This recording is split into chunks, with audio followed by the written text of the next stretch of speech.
Bueno, pues seguimos con este tema de tanta importancia en estos momentos educativos y para ello nos acompaña la doctora Carolina Ortega Franco. La doctora es especialista en epidemiología, cuenta con una maestría en Ciencias de la Salud Pública, en Gestión de Salud y diplomada en Docencia, Gerencia de la Salud, Calidad de la Atención y Seguridad del Paciente. La doctora Carolina Ortega Franco actualmente es integrante de la Comisión Interinstitucional para la Formación de Recursos Humanos en Salud, de la Dirección General de Calidad y Educación en Salud y vocal de las Comisiones Nacionales Mixtas de Capacitación y Adiestramiento y la Comisión Nacional Mixta de Becas del Instituto Mexicano del Seguro Social. Bienvenida. También invitamos a la doctora Marta Alvarado Ibarra. ¿Está por aquí con nosotros la doctora? Gracias, adelante. La doctora es médica hematóloga, especialista en la atención de pacientes de mieloma múltiple.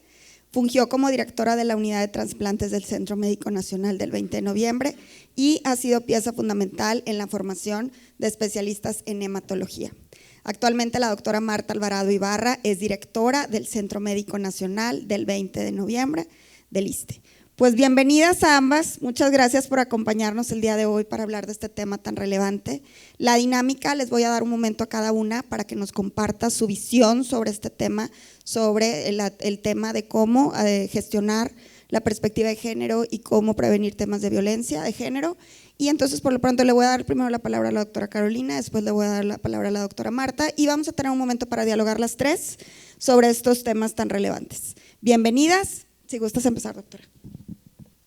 Muchas gracias. Buenos días a todos. Gracias otra vez por esta invitación. Y bueno, sí, tuve la fortuna de poder llegar a escuchar parte de la sesión anterior, que justo se habla de este tema tan importante también de equidad, de salud mental. Y justo el origen pues también de la atención a temas de salud mental viene dirigido en muchas de las ocasiones por un tema de algún momento de violencia, ¿no? De algún momento de un abuso, de un maltrato, y muchas de estas situaciones pues las voy a tratar de enlazar en estos momentos con ustedes. En el Instituto Mexicano del Seguro Social pues sí tenemos una responsabilidad enorme en temas de formación de recursos humanos. Tenemos más de 55,000 alumnos activos por año, solo en procesos formativos. No estoy hablando de todo el personal del área de la salud que tenemos que dar un proceso de educación permanente o de educación continua. Estoy hablando de aquellos que requieren título o grado y que pues son también sus alumnos, ¿no? Entonces nosotros al recibirnos en estos entornos clínicos pues tenemos una gran responsabilidad. Y tenemos que estar hoy día muy activos en todas estas condiciones de la vigilancia y la gestión, el tratamiento de estas condiciones de violencia. Particularmente en temas de violencia, por ejemplo, de género, me gustaría hacer algunos énfasis en donde hace rato pues lo decía nuestro ponente, ¿no? Estas son grandiosas herramientas que estamos nosotros identificando como las mejores opciones: la comunicación, la difusión, el conocimiento, el acercamiento al entendimiento de que hay un problema real en la sociedad, no solo en una institución, en una unidad médica, en la sociedad, que se agudiza en los ámbitos profesionales del área de la salud.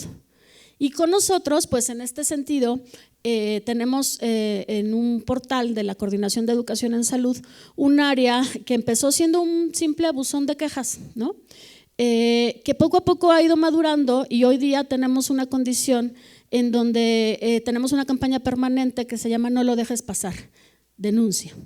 Y esto está habilitado para no solo alumnos, sino también para funcionarios directivos, para docentes, porque todos en nuestra vida hemos sido sujetos de violencia, en cualquiera de sus formas. Es muy importante aquí también resaltar que empezamos dando información muy básica de qué es la violencia, qué tipos de violencia hay, ¿no? Que la identificaran, porque de entrada, pues justo en esta cultura y en esta sociedad, sobre todo latina, de patriarcado, en donde estamos habilitados a una violencia de género, normalizamos, ¿no? Hay un tema de normalización del abuso y la violencia, particularmente al género femenino, a la mujer. Más o menos yo he estado leyendo y del 3 al 5% máximo de la violencia de género se refiere hacia la afectación al masculino. El resto, casi la totalidad, pues es al femenino. Y en este sentido de la normalización, no solo por una condición de sexo o de género, que está asociada directamente a eso, a porque es hombre o porque es mujer, que sucede en las instituciones de salud, tenemos una condición muy importante que hay que atender. Entonces, para dejar de que esto sea una normalización, lo primero es informar y decir, hey, esto que está sucediendo es violencia. El hostigar, el mandar, justo el hecho de vete por el café, ¿no? Ya es un tema de una violencia, de un acoso y de una condición en donde se está denigrando a lo mejor simplemente por el hecho de ser mujer, que también es todo un tema poder identificar si realmente está haciendo esa violencia condicionada por género o simplemente porque la persona es violentadora, ¿no? Independientemente de la condición de género. Entonces, tenemos pues estas infografías, por ejemplo, donde hablan condiciones de abuso, de violencia, de maltrato, de acoso, y hablamos no solo de la violencia de género, hablamos de violencia laboral, hablamos también de temas de lo que puede suceder en entornos académicos. Hoy día ya tenemos incluso temas de qué pasa si no cumplen tu programa operativo, qué pasa si violentan tu programa académico. Eso también está integrado hoy día en nuestra plataforma, porque para nosotros es muy importante que los alumnos sepan que eso no está bien y que tienen un mecanismo de corregirse. Entonces, además de explicarles estas condiciones, se les dice qué hacer en caso de. Y entonces se les dice, lo primero, resguárdate del agresor, por ejemplo, ¿no? En casos de violencia. Acude de inmediato con tu autoridad de educación en tu unidad. Y es más, si no la conocen, les ponemos el directorio, está el enlace del directorio de cada uno de los responsables de educación a nivel estatal. Incluso tenemos nuestros propios correos de los normativos de la Coordinación de Educación en Salud, en donde de manera directa pueden tener comunicación con nosotros, porque incluso les ponemos, si el abusador, el hostigador o el maltratador o el violentador es tu autoridad educativa, el siguiente eslabón es en la delegación, ¿no? O el siguiente somos nosotros en la Coordinación de Educaciones, y así están descritos y están estas infografías. Entonces, además de estas acciones institucionales, les planteamos acciones extrainstitucionales. Oye, ¿qué crees? Además, denuncia en el Ministerio Público, y está el enlace al Ministerio Público. Denuncia a la Comisión Nacional de Derechos Humanos, y está el enlace a la Comisión de Derechos Humanos. Y así tenemos, dependiendo del tipo como de clasificación o agresión, si es un tema laboral, pues a su propio sindicato. Hace rato decía que sus residentes, que también son nuestros, de hecho los tenemos más nosotros que ustedes, esos residentes decían, no los están atendiendo en salud mental, en el IMSS sí. Y estoy siendo grabada, me decía hace rato mi amigo Jorge, acuérdate que te están grabando, ¿sí? Y lo digo y lo sostenemos, ¿no? En el Instituto Mexicano del Seguro Social sí tenemos protocolos de atención para salud mental a nuestros alumnos, particularmente a los médicos residentes. Y dije que empecé hablando de esto y ya voy a cerrar mi participación. En el sentido en el que tenemos protocolos de atención en términos de estos abusos, acosos que sabemos que impactan en la salud mental de particularmente de los residentes.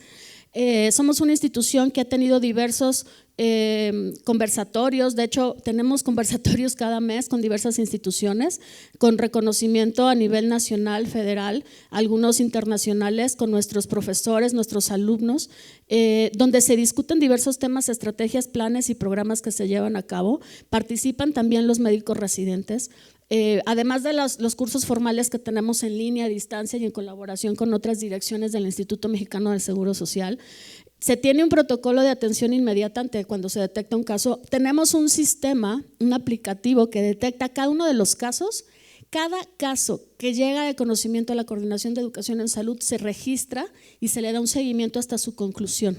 Tenemos también en estas infografías, les planteamos y se distribuyen y se aplican, que es lo más importante que tenemos que vigilar, que se les da también un guión a las autoridades educativas, porque muchas de las veces los profesores, los docentes o los coordinadores clínicos de educación e investigación se quedan pasmados ante una situación de no saber qué hacer cuando me han denunciado un acoso sexual o incluso una violación, ¿no? Entonces también tenemos un guión, como unos bullets de qué hacer en caso de, también para las autoridades educativas al respecto de cómo tienen que separar.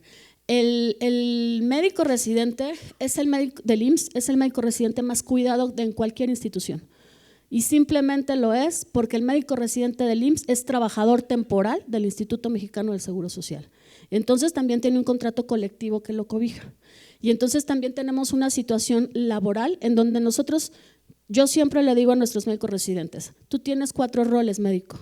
Primero, eres un alumno de una institución educativa de alguien que te está dando un aval y tienes una casa de estudios que debe de vigilar por ti y tu cumplimiento de tu programa académico. Eres alumno del IMSS, que también tiene una coordinación normativa que tiene que vigilar, velar por tus derechos, pero también por tus obligaciones.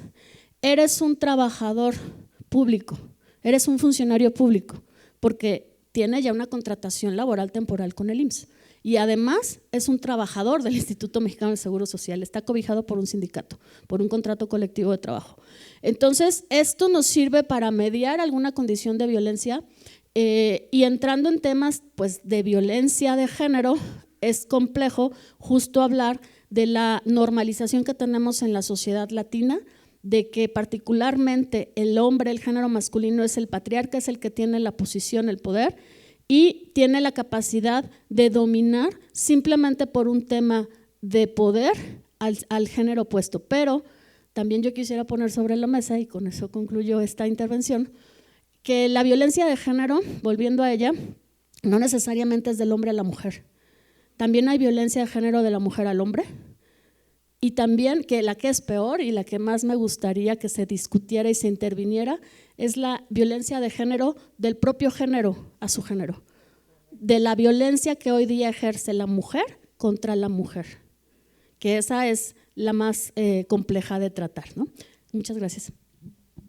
Muchísimas gracias. Sin duda estas reflexiones, creo que, bueno, desde esta gestión, los que estamos dentro del ANFEM y los que estamos dentro de estas instituciones, hemos estado muy preocupados y incluir el tema en esta sesión, platicarlo entre nosotras, discutirlo y sobre todo compartir las mejores prácticas de las instituciones, sin duda creo que nos lleva a todos y a todas una oportunidad de hacer las cosas mejor. Doctora Marta, si nos puedes compartir tu visión. Si me permite, me voy a parar. Con gusto. Si me ayudan con las filminas de la doctora, gracias. Sí, gracias.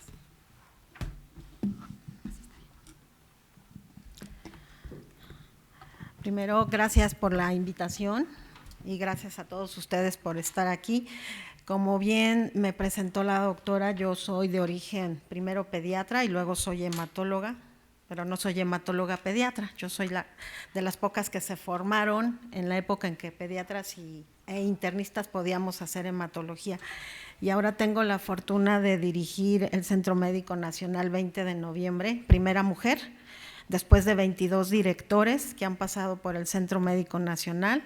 Llevo un año al frente del hospital y les traje información que me parece valiosa desde el ámbito de la hematología, que es a lo cual me dedico actualmente. Fui jefa de servicio de hematología del 2015 hasta el año pasado y previo a eso fui adjunta al curso de hematología y después tomé la titularidad del curso de hematología del ISSSTE, que es el único que existe en el ISSSTE a nivel nacional. En el IMSS hay varias sedes, pero en el ISSSTE solamente está en el Centro Médico Nacional 20 de noviembre. Entonces, con base a lo que me encargaron de presentar, hice algunas investigaciones, hice algunos análisis que ahora quiero darles a conocer. Si me da la siguiente diapositiva, por favor, o con gracias.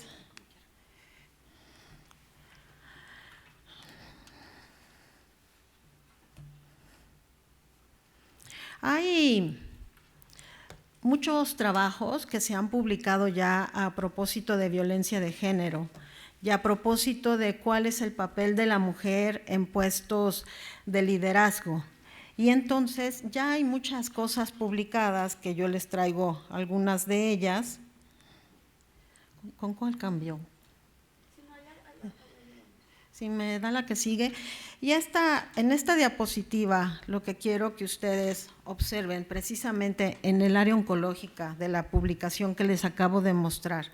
Aquí se hace un análisis de cómo están las posiciones de liderazgo, tanto en el área oncológica que administra quimioterapia, como en el área oncológica con radioterapia, y la quirúrgica con relación a la distribución por género. y ustedes pueden allí observar que predominantemente es en el género masculino y poca participación del género femenino, sobre todo para las tomas de decisiones desde el punto de vista del liderazgo. La que sigue, por favor. Pero esta no es la única publicación que encontré, hay muchas publicaciones como ustedes pueden observar allí donde solamente les puse los títulos. Entonces, como se ha venido discutiendo, mucho se ha hablado del papel del género femenino en posiciones de liderazgo o en posiciones donde se deben tomar decisiones de trascendencia, no solamente para un grupo, a veces para un centro o a veces para todo el país. Y a mí me interesó averiguar cómo estábamos en el ámbito hematológico en el país, y esa es la investigación que les traigo. Si me da la que sigue, por favor. Entonces, por favor, quiero que observen en la diapositiva, aquí les puse cómo estamos distribuidos los hematólogos en los grandes centros donde somos formadores de nuevo recurso humano, donde somos formadores de nuevos hematólogos. Les traigo los grandes centros donde está incluido, por supuesto, los centros nacionales, está incluido el ISSSTE, está incluido Pemex, ahí lo pueden ustedes observar.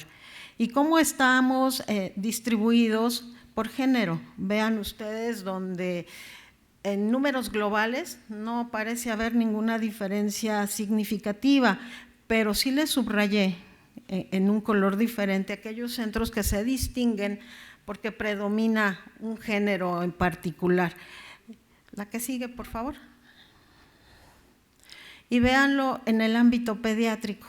En el ámbito pediátrico claramente predomina el género femenino. Creo que porque a las mujeres nos inclinamos por ese tipo de especialidades. En un análisis que hice en el Centro Médico Nacional 20 de noviembre, el 70% de los especialistas y de las altas especialidades y de las subespecialidades están integrados por mujeres. La que sigue, por favor. Ahora vean aquí cómo están integradas las jefaturas. Cuando ya empezamos a ver cómo están distribuidos para las tomas de decisiones y de mando, vean ustedes que en los mismos centros donde analizamos cómo estaban distribuidos los hematólogos, ahora quién encabeza un servicio de hematología.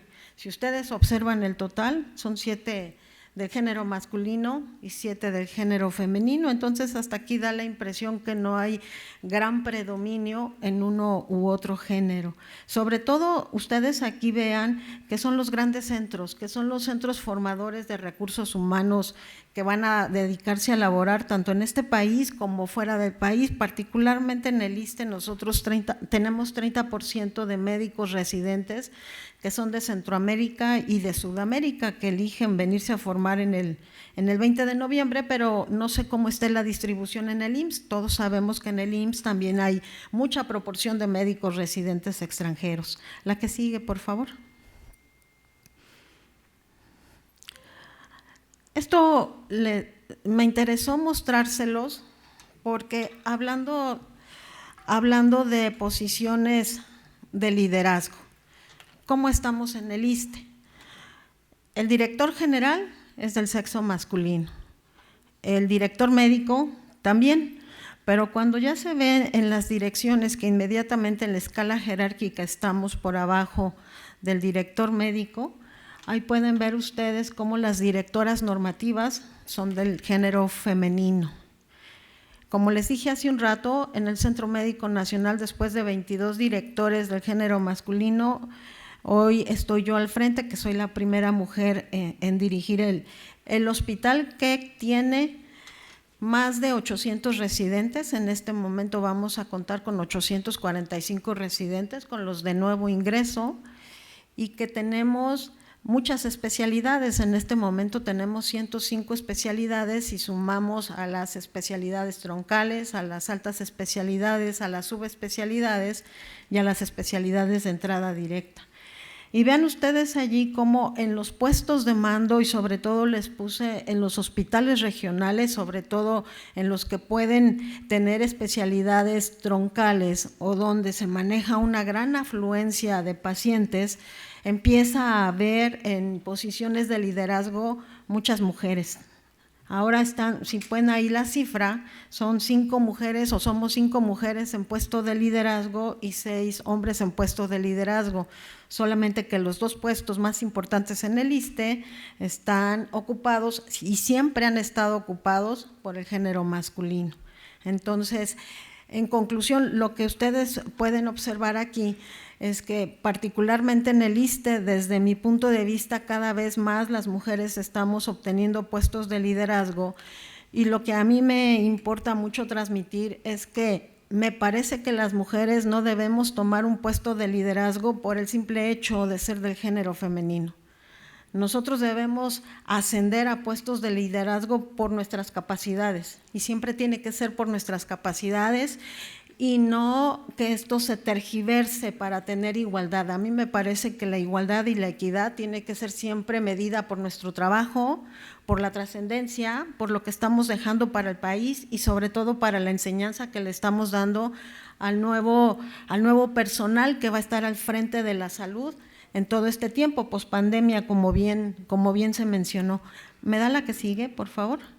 Y aquí les dejo una frase de mi anterior jefe de servicio, el único jefe de servicio que ha tenido hematología. Después de él yo tomé la jefatura, como bien les platiqué, y creo que siempre nuestro trabajo es quien tiene que hablar por nosotros, y que efectivamente, aunque he sabido a través de la historia que hemos sido víctimas de discriminación, o gran parte de la población del género femenino ha sido víctima de discriminación, a nosotros no se nos debe olvidar que debemos trabajar y que debemos medirnos en igualdad de circunstancias con el género masculino, y que nuestro trabajo es nuestro estandarte. Muchas gracias. Muchísimas gracias.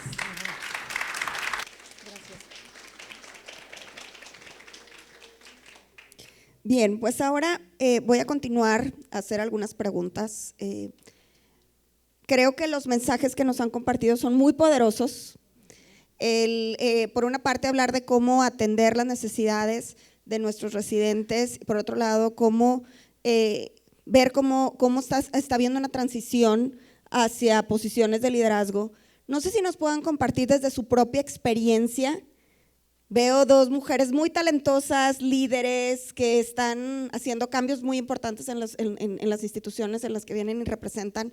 No sé si nos puedan compartir algunos mensajes de qué implica llegar a esas posiciones y cómo podemos ayudar a las siguientes generaciones a que también demuestren ese desempeño, ese valor, ese carácter y todas las competencias necesarias para llegar a posiciones de liderazgo. Entonces, no sé si nos pueden.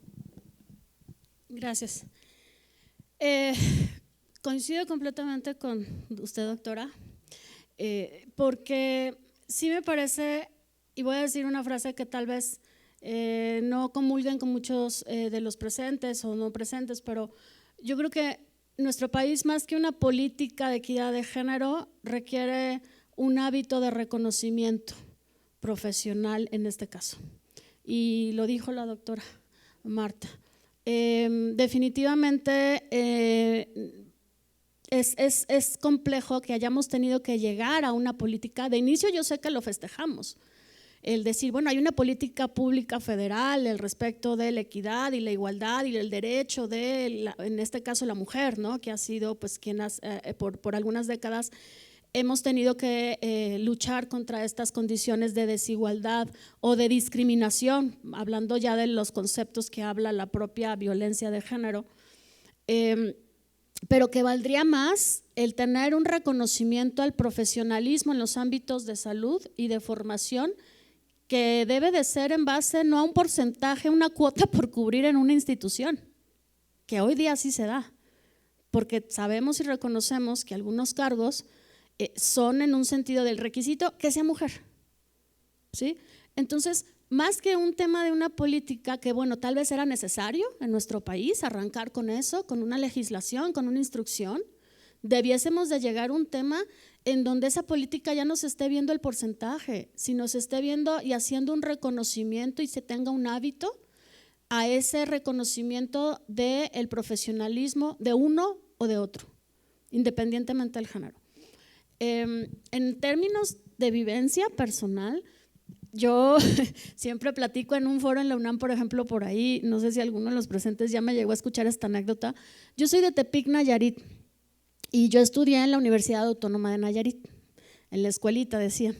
Y cuando terminé mi carrera de medicina, me fui a hacer la residencia médica al Instituto Mexicano del Seguro Social, a Centro Médico Nacional de Occidente, en Guadalajara. Y luego pues caí por acá, ¿no? En la Ciudad de México, a nivel central, después de 10, 12 años de antigüedad en el IMSS, pues caímos por acá hace 7, 8 años más o menos aquí en la Ciudad de México, a nivel central.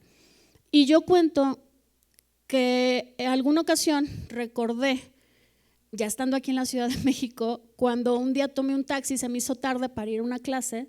Yo vivía muy cerca de la escuela de medicina, de la facultad de medicina, pero se me hizo muy tarde, tomé un taxi, yo iba toda de blanco, entonces me subo al taxi y le digo, por favor, llévame a la escuela de medicina.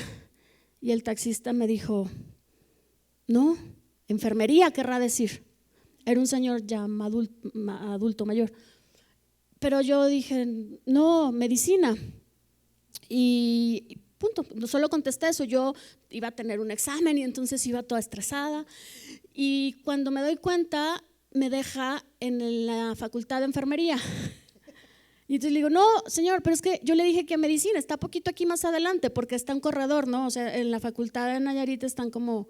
¿Hay alguien de la facultad de Nayarit, de la UAN?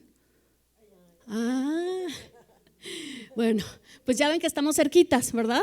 Las de enfermería y las de medicina. Entonces le dije, no, señor, pero es que le digo que yo voy a medicina. ¿Cómo va a ser usted muchacha medicina? Si usted es niña, usted tiene que estar en enfermería. Y entonces yo recuerdo que el señor seguía diciendo cosas y le dije, muchas gracias, le pagué y me bajé del taxi y me fui porque yo tenía que salir corriendo pues a mi escuela, ¿no? A mi facultad, diciendo, voy a correr aquí unas cuadras. Pero se me olvidó, juro que se me olvidó esa anécdota hasta hace unos años que llegué acá. ¿Por qué? ¿Por qué remonté a esto? Porque definitivamente yo caí en cuenta que yo tenía que trabajar un poquito más, demostrar un poquito más cuando llegué a altos niveles directivos en el ámbito de la salud. Yo no lo tenía contemplado porque yo fui educada en una cultura de igualdad, de equidad, ¿no? Entonces, mi papá hacía labores domésticas de lo que habitualmente podría ser una mamá, planchaba su ropa, boleaba sus zapatos, su bata, mi papá es médico, entonces es muy pulcro y él planchaba. Y mi mamá trabajaba también. Y bueno, este tipo de cosas, pues yo no lo percibía como que era un tema de violencia de género hasta en estos temas laborales. Y sí es difícil, sí es complejo. Pero también, insisto, hay mucha complejidad cuando quién es el agresor, ¿no? Que identificas, que dices, bueno, ¿y esto por qué? ¿Por qué de una mujer a una mujer, ¿no? Porque dices, uno busca un entorno de apoyo, de red, de ayuda. Y sí, los altos mandos particularmente pues son complejos. Afortunadamente en el Instituto Mexicano del Seguro Social muchas direcciones son ocupadas por mujeres. Después del director general, hay muchas mujeres en las direcciones, la dirección médica, la dirección de innovación y desarrollo tecnológico, la dirección de planeación e innovación, pero sigue siendo complejo. Pero yo creo que lo más complejo es para nosotras como mujeres, y nos estamos enfocando otra vez a violencia de género hacia la mujer, que yo no soy muy fan de eso porque creo que existen otros tipos de violencia. Tendremos nosotros que trabajar sobre nosotras mismas en sacarnos esa percepción y posicionarnos, porque si queremos que alguien nos identifique por nuestro desarrollo profesional, por lo que somos profesionalmente, nosotras somos las primeras que nos lo debemos de creer y no salir con nuestra etiqueta de soy mujer. Eso yo creo que sería lo primero. Para mí sí ha sido muy complejo en los últimos años, además de que pues, vienes de fuera, no eres del entorno de todos. Y ha sido el demostrar con trabajo y con actividades y desarrollo y decir, yo quiero estar aquí porque a mí me gusta estar aquí, porque me gusta lo que hago y sé que puedo aportar y puedo seguir aprendiendo. Y por eso es una decisión propia, yo creo, de las mujeres o de los hombres, independientemente de la adversidad de su entorno, decidir si se quedan o no se quedan en ese entorno, ¿no? Es muy importante que nos quitemos estas etiquetas y que vayamos más allá de que, imagínense, es género femenino, no es de este entorno. habla como jovencita, ¿no? Habla como niña y se ve muy jovencita, que gracias por eso, digo, eso no lo tomo a negativo, al contrario, lo agradezco, porque si me dicen, pues ¿cuántos años tiene? Pues está usted muy joven, híjole, pues si le contara. Pero sí es un tema que debemos de seguir manejando, y si queremos demandar eso a los demás, la primera que nos debe de ver así somos nosotras mismas, ¿no? Gracias. Muchísimas gracias. Wow. Doctora, si nos puedes compartir un poquito para esta pregunta.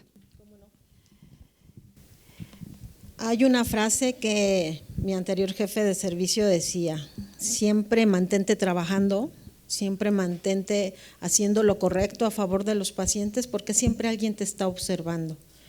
Y lo comprobé. Les platiqué que antes de tomar la dirección yo era la jefa de servicio de hematología. Me apasiona la hematología y siempre estaré en la hematología. Y de repente me llegó el ofrecimiento de la dirección en el 2019, que decidí no aceptar hasta el 2022. Pero creo que pienso que en esto de la evolución y en la equidad de género también le debemos reconocer al género masculino esa capacidad de cambio. ¿Quién me ofreció el puesto de la dirección como primera mujer en el Centro Médico Nacional 20 de noviembre? Un hombre, el director médico.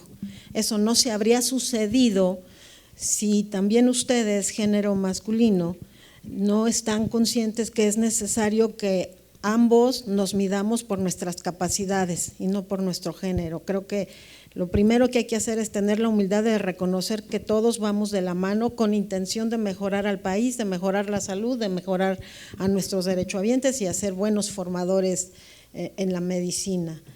Después de esto, la doctora mencionó algo que todo mundo lo sabemos, pero que poco nos atrevemos a hablar: el género de mujer a mujer, el maltrato entre mujeres. Ahora, en esta posición yo lo veo muy clarito. ¿Quién es la peor enemigo de una mujer? Otra mujer. Y eso es triste.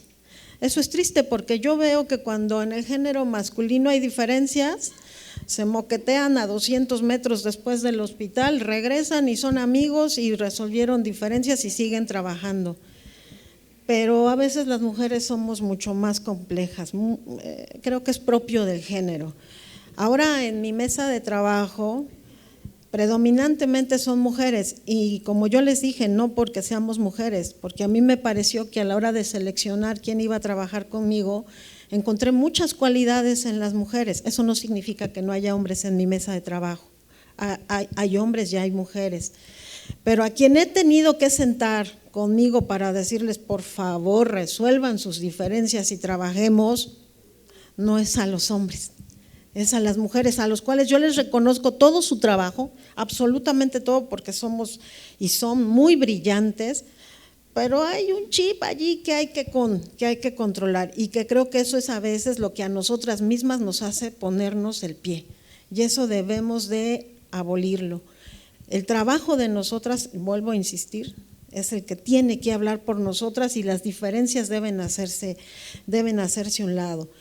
Creo ahora que con base en el trabajo de equipo, tanto de hombres como de mujeres, estamos cambiando el país, estamos cambiando las instituciones y estamos transmitiendo a nuestros residentes esa capacidad de que cada uno pueda ser líder. ¿Qué estamos haciendo en el hospital para recibir a los médicos residentes? Cada profesor titular tiene que entrevistar a sus residentes y tienen que demostrar cuáles fueron las acciones que tomaron para poder seleccionar a los residentes independientemente de su género. Eso no implica, y eso se sabe en el país, que todavía tenemos usos y costumbres en muchos profesores que tenemos que erradicar. Las mujeres no están para ir por el café, a menos que ellas se presten para ir por el café, que eso también hay que decirlo. No podemos prestarnos para situaciones de esa naturaleza. Además, los residentes no están para ir por un café o por una torta, los residentes están para aprender de nosotros. Entonces, yo me siento mucho a trabajar con la subdirectora de Enseñanza e Investigación para que revisemos cuál es el perfil de nuestros profesores, y estamos revisando quiénes son los profesores que están incurriendo en ciertas prácticas que pueden violentar tanto al género masculino como al género femenino, Y si estamos en posibilidad de remover al profesor porque tenemos evidencia sustentable, sea hombre o sea mujer, de que está incurriendo en prácticas que no son correctas, entonces buscamos el cambio de profesor. Lo que sí tratamos de proteger es un curso, porque no es correcto perder un curso porque una persona no se conduce en forma apropiada. Y eso lo estamos haciendo de curso por curso y estamos revisando cómo evalúan a los residentes. La evaluación tiene que ser completamente profesional, en apego a la normatividad que emite la universidad, que emite el propio ISSSTE, para evitar precisamente violencia de género. Y en los casos en donde hemos detectado que hay violencia de género, tanto para el sexo masculino como para el femenino, son sometidos a un comité de ética y conflicto de interés, y si tenemos que tomar acciones que sean en apego a la legalidad, las tomamos. Muchísimas gracias. Creo que lo que nos comparten el día de hoy es muy interesante en términos de todas las combinaciones que se puede dar este tipo de violencia, en términos de las complejidades que se dan para tener o no tener ciertos cargos. Y como ya estamos un poquito en tiempo, les quiero pedir un mensaje breve. Hoy estamos creo que somos nosotras las que podemos cambiar las realidades de nuestras instituciones. Entonces, desde las instituciones que hoy representan, ¿qué les dirían al resto de las instituciones educativas, asistenciales, etcétera? ¿Cómo colaborar? Doctora Carolina, mencionabas algo de esta dualidad, de estas múltiples identidades que tienen nuestros residentes en términos de que eres alumno, pero también eres colaborador, pero también eres médico, médica que está atendiendo pacientes. Entonces, ¿qué recomendación o qué mensaje darían a todas las instituciones que hoy nos acompañan y a todos los líderes, hombres y mujeres que están en estas mesas el día de hoy, para que sigamos todos colaborando en pro de evitar violencia de género y de gestionar con una perspectiva de género en nuestras instituciones? Adelante, mensaje breve. Gracias. Sinergia, trabajar juntos. Ustedes desde el ámbito académico, en perfiles curriculares, pero también en el trabajo de la profesionalización docente. Nosotros pues batallamos bastante con ese tema porque pues nuestra plantilla no es de docentes, somos médicos enseñando a médicos y necesitamos esa colaboración en esa profesionalización docente, a pesar de que somos la única institución que tiene un programa de carrera docente. Y comunicación para unir esfuerzos, porque estoy segura que cada uno de ustedes en sus instituciones educativas tiene un área de salud mental, un área de capacitación, una coordinación que busca la igualdad, la equidad de género y hace cosas por un camino, y nosotros en el IMSS hacemos muchas otras cosas por otro camino. Entonces, sinergia, comunicación. Nosotros vamos a retomar las sesiones con ustedes. Hemos tenido algunas ya por Zoom en donde hemos convocado a algunos de ustedes en algunos momentos para tener reuniones y algunos acuerdos. Las vamos a retomar y pedimos pues su colaboración. Yo solo diría dos cosas: trabajo de equipo y respeto. Ay, muchísimas gracias. Buen resumen. Sí. Definitivamente creo que una de las propuestas justo de la Asociación Mexicana de Facultades y Escuelas de Medicina y bueno, la colaboración y el propósito de habernos reunido el día de hoy es justo para tener esa sinergia, para tener esa comunicación, para estar hablando de los temas que nos toca hablar, pero sobre todo porque creo que somos justo nosotros los que podemos hacer esos cambios que los hemos estado escuchando durante estos días. Entonces, bueno, muchísimas gracias, mi admiración por lo que hacen, mi admiración y respeto por todo lo que les toca hacer y por lo que nos toca hacer. Gracias por sus mensajes.